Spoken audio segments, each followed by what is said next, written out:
back in Konteksto. Junto con nos invitado na directly from St. Martin, just came from the pain. Nakaiba Fyong, the K1 Britannia Foundation.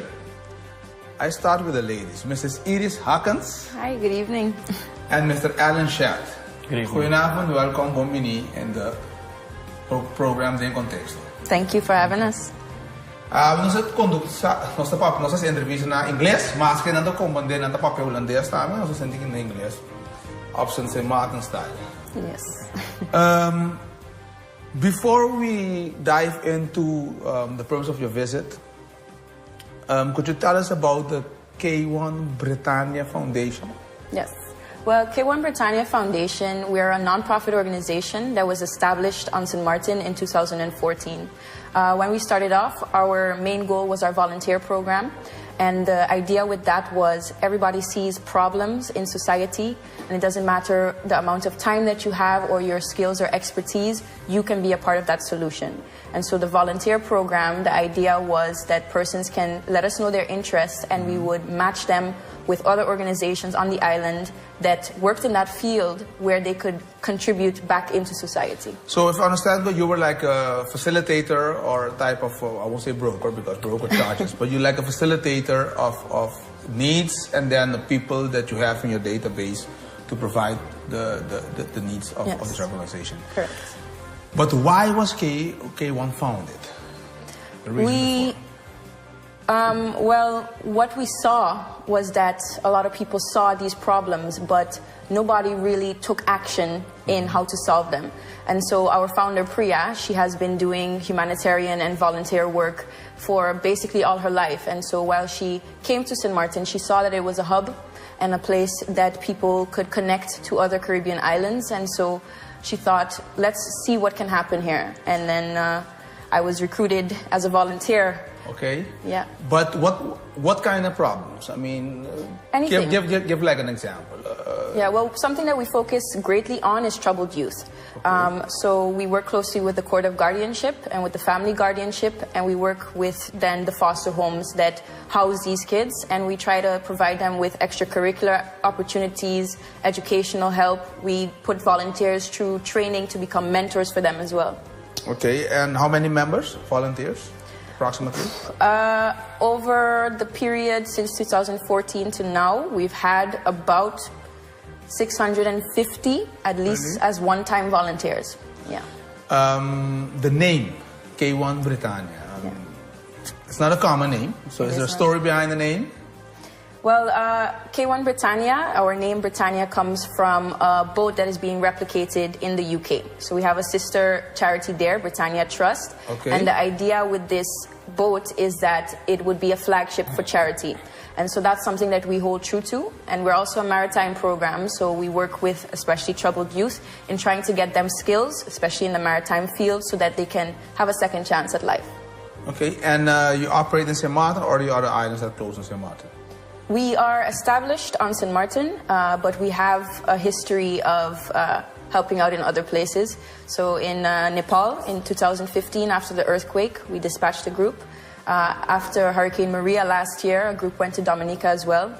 And our volunteer program has now expanded to an international level where persons, when they come down to the island, can let us know that they want to help out. And we try to facilitate within their period there that they have an opportunity to give back. Before going to Alan and check my director, yes, here we have some images of the Hurricane Irma. You were all involved in it. Tell about your experience, Alan. So, I remember the morning of, we went out, I would say like a minute after everything calmed down. It was complete devastation. We drove around the entire island. We saw people disoriented, confused, people hurt. And we were thinking, the first thing we were thinking, how long is it going to take for St. Martin to get back on its feet? Yes. And we estimated it from the first day. We were thinking like, oh, this is going to take at least a year or two. Of course, that didn't happen. It went way faster because everybody bundled together and they made it happen. they came together and they fixed the island pretty good now, I would say. Yeah, we would talk before the program. You told me things are well, basically, at least the vida quotidiano, the daily life is getting reasonably back there. Getting back there. How did you get involved? So it's funny. I would say 2 days before the hurricane hit, me and the vice president Priya spoke about helping out, because we knew that it was going to be a very hard hit. It was already estimated to be a Category 5, so we just made arrangements to help out in the wake of the disaster, or the impending disaster. So I would say about 24 hours before, we had a meeting to discuss what we would do after. And then, after the hurricane, we just got up and we just started working. So the first thing we were going to do was actually help medically. But I mean, there was so much devastation, there was so much work to do that we also expanded in other areas. But how did the coordination go with the, well, I think I've never been through a hurricane. I've been to Sumatra many times for many years, so I've seen a little bit of tropical storms, what can happen. So the hurricane hits. I had friends there that told me their experiences. That's quite a, and especially this one, Category 5.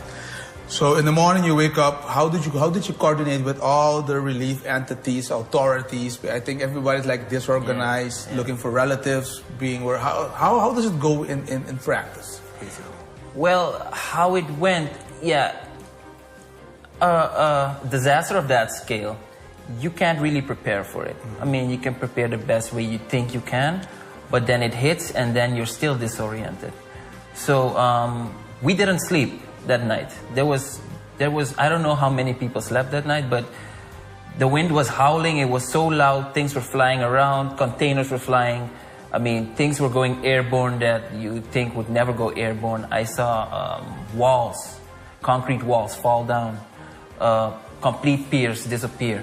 So right after, it was very difficult for everybody to coordinate everything, because the destruction was so great that people were like, where do we start? Because you look around, you see so much destruction. Where do you start? What do you do? Do you start picking up rubble? Do you start looking for people? It was very hard to comprehend. You just have to start somewhere, but it's very difficult. What K1 did was, knowing that there was a possibility that telecommunications would be down, we made arrangements with our volunteers, those who had indicated that in a time of disaster we'd like to volunteer. And we let them know that we'd be at this location at this time, and if you're looking for us, this is where you'll find us. And like that, the day after, when everything was over, our volunteers, they found their way. People that we didn't know. So you could regroup, or you could group together and make sure everybody's there and give everybody their specific tasks. Yes, pretty much. So what we did mass distribution.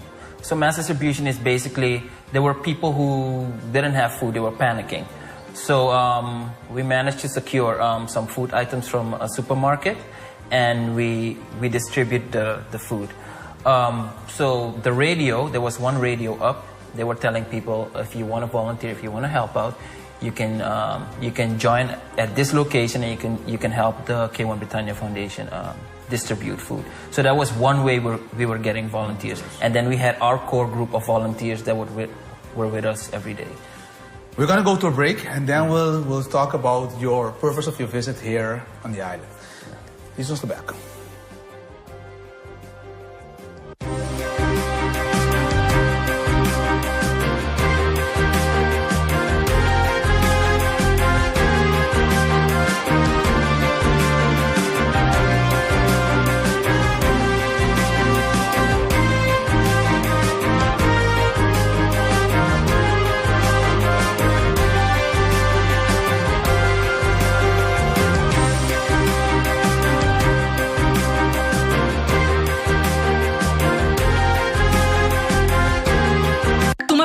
Direct, toko